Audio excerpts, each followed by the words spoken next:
right. Let's dive in. We're tackling depression today, but in a way that's hopefully empowering. We got 10 practical ways to deal with it. And we're going deep, assuming you're already familiar with the basics. Exactly. No long intros here. Straight to strategy 1, professional help. It seems obvious, but I'm curious about the nuances we might not know. Right. It's not just about finding a therapist. It's about understanding the different approaches, like acceptance and commitment therapy, or ACT. ACT. It's gaining traction. Unlike CBT, which focuses on changing negative thoughts, ACT helps you accept them and live with them by focusing on actions aligned with your values. So not about eliminating those tough thoughts, but how we relate to them. Exactly. And even within CBT, there are different techniques. One study highlights behavioral activation. Behavioral activation. Sounds intense. It's basically get moving. Action before motivation. Even small steps like a walk or calling a friend. It creates positive momentum. Tricking your brain into feeling better by acting like you already do. You got it. I like that. What about building a support system? Still important with online therapy becoming so accessible. Absolutely. Online therapy is convenient, but it can't replace real human connection. Makes sense. Having people who get it, that sense of belonging must be so crucial when you're fighting that feeling of isolation. You're right. And it's about a multifaceted approach. Professional help, along with a supportive network of friends, family, even colleagues. Makes sense. But what if it's hard to open up to people you know? That's where support groups come in person or online. A safe space to connect with people who truly understand. Group therapy can be just as effective as individual therapy, Really? especially for those who benefit from shared experiences and peer support. That's good to know. There are options. Okay, moving on. Mindfulness and meditation. I'm curious to go beyond the buzz. It's not just hype.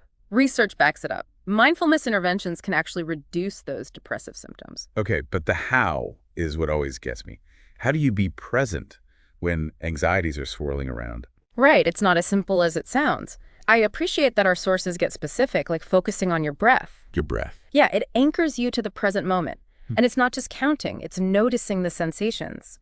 Cool air as you inhale, your chest expanding. Like a mini meditation in itself. Exactly. And if silence is tough, there are guided meditations. You're given something to focus on. A story, a visualization, music even, helps train your attention, guides you back when your mind wanders. Makes sense. Feeling more centered already. Okay, let's talk exercise. I always feel better after a workout, but what's the science? It's more than endorphins. Exercise actually changes your brain. Whoa. It increases neurogenesis, new brain cell growth No way. in the hippocampus, the part that regulates mood and memory. So it's rewiring your brain for resilience. Exactly. And it doesn't need to be hardcore workouts. Even 30 minutes of brisk walking 3 times a week, that's enough to make a difference. That's good to know. Finding something enjoyable and making it a habit. Okay, let's talk about fuel. Diet and depression. I always get lost in all the conflicting info out there. Right. The key takeaway is nutrient density. Okay, so not about specific diets. More about nourishing your body. The Mediterranean diet shows promise. A Mediterranean diet. It's all about whole foods, healthy fats, antioxidants. So nourishing your body with real food. That makes sense. But what about those cravings for sugary stuff? Our sources actually debunk the idea that sugar is bad. It's more about balance and understanding how it affects you. Sugar gives you a temporary boost, but then you crash. And that crash messes with your mood. Exactly. So being mindful, not completely cutting it out. Okay, let's get into routines. Curious how they affect our mental well-being beyond the basic structure idea. Routines regulate your internal world, your hormones, sleep cycle, even neurotransmitters. It's like an internal reset. Yeah. They provide predictability, which reduces stress and anxiety, big factors in depression. Creating a framework for mental stability, not about being robotic. Exactly. And it doesn't have to be complicated. Even just having a consistent wake-up time Really? Just that? helps regulate your cortisol levels, improves sleep, energy, even your ability to handle stress throughout the day. Wow, small tweaks can make a big difference. Okay, before we move on, let's talk about something relevant in today's world-limiting negative media consumption. I'm definitely guilty of doom scrolling. It's a trap. Our sources go beyond limit your screen time. It's about negativity bias. Negativity bias. Our brains focus on negative information, and it can make it harder to break free from doom scrolling. It's not just willpower then, it's how our brains are wired. Exactly. One study suggests that choosing to engage with positive content helps. Think of it like a healthy information diet. Instead of passively consuming, we curate our mental landscape. I like that. Yeah, it's about being mindful of what you're taking in. All right, let's talk gratitude. It seems almost too simple, but our sources have so much research on its effects. What's the deal with gratitude, really? It's powerful, yeah. You're right. It's not a magic solution, but the science is fascinating. It's not just about feeling good. It actually changes how your brain works over time. So more than just counting your blessings. What happens in our brains when we practice gratitude? Well, the studies show that gratitude increases activity in the prefrontal cortex. This frontal cortex. That's the part of the brain responsible for planning, decision-making, and emotional regulation. It also boosts dopamine and serotonin. Those are the feel-good chemicals, right? Exactly. The more we practice gratitude, the stronger those neural pathways get, making it easier to shift our focus to the positive. Makes sense. But what trips people up is how to actually do it.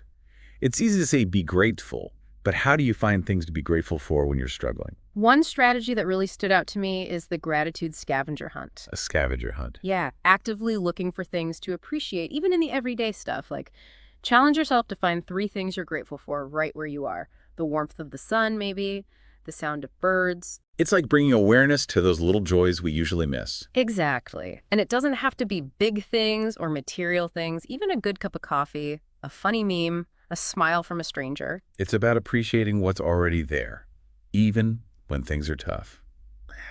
Okay, let's shift gears to sleep. Most people know it's important, but I'm curious about the deeper connection between sleep and depression. You're spot on. Sleep often suffers when we're depressed, and poor sleep makes those symptoms worse. One study even found that people with insomnia are 10 times more likely to develop depression than those who sleep well. Wow, 10 times. That's huge. But it's a chicken or the egg thing, right? Which one comes first? It's a two-way street.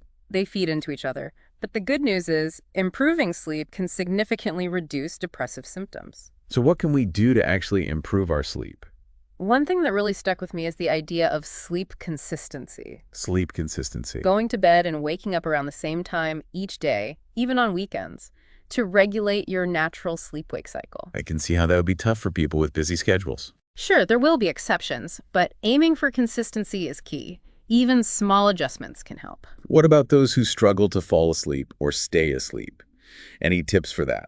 One study found that dimming the lights in the evening helps. Dimming the lights. Yeah, darkness triggers melatonin production. That's the hormone that regulates your sleep-wake cycle. Makes sense. So even a simple thing like that can make a difference. Exactly. And it's not just about your house lights. It's also about reducing exposure to blue light from electronics before bed. That's a tough one. I'm guilty of scrolling before bed, too. Blue light actually suppresses melatonin production, making it harder to fall asleep.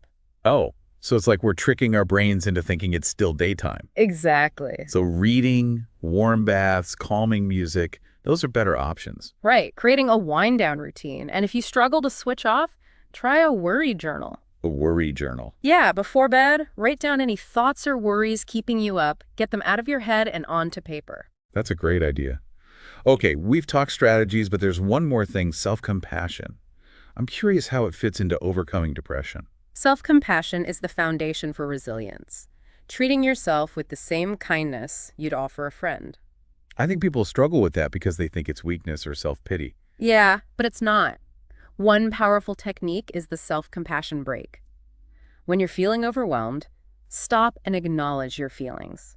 Say to yourself, this is really difficult right now. So validating your feelings instead of pushing them down. Right. And then remind yourself that you're not alone. Everyone has difficult emotions. It's about normalizing those experiences. And finally, be kind to yourself. Maybe put your hand on your heart, use encouraging words, or just take deep breaths. It's like being your own best friend. Exactly. The more we practice, the more resilient we become. And that makes navigating the challenges of depression and life in general much easier. This has been so insightful. Self-compassion is something we could all benefit from, whether we're struggling with depression or not. Absolutely. It takes practice, but the rewards are worth it. Okay, we've covered a lot. Gratitude, sleep, self-compassion. But before we wrap up, what are your final thoughts on how all of this fits together? It's not about finding the one right solution. It's about creating a toolkit that works for you. It's experimenting, being patient, and celebrating every little victory. And remembering you're not alone. There's support out there. You got it. Never underestimate your own power to heal and grow. We're back, talking all about depression. From professional help building a support system to the power of mindfulness and exercise. We even talked about diet routines and how to limit those negativity spirals. We also went deep into the science of gratitude, sleep, and, remembering to be kind to ourselves, self-compassion. It's amazing how these strategies, even though these seem so different, all work together. Feels like we're not just putting a Band-Aid on the problem, but really getting to the root of it. Exactly. It's about building resilience. Yeah. And it's not a one-size-fits-all approach. So as we wrap up this deep dive, what's the main takeaway? What do you want our listeners to remember? You are not alone, and you can change. It's a message of hope, reminding us we have the power to heal. We're not just stuck. Right. And even small changes can make a big difference. You don't have to change your whole life overnight. Start with something you connect with. A consistent sleep routine, more gratitude in your day, a walk in nature. Those small steps often lead to the biggest changes. It's like a ripple effect. Exactly. And remember, asking for help is brave. If you're struggling, reach out to a therapist, a friend, family, a support group. There are people who care. People who want to help. And be kind to yourself. Yeah. This journey isn't always easy. It has its ups and downs. Celebrate your wins. Learn from the tough times. And a marathon, not a sprint. It's about moving forward. Beautifully said.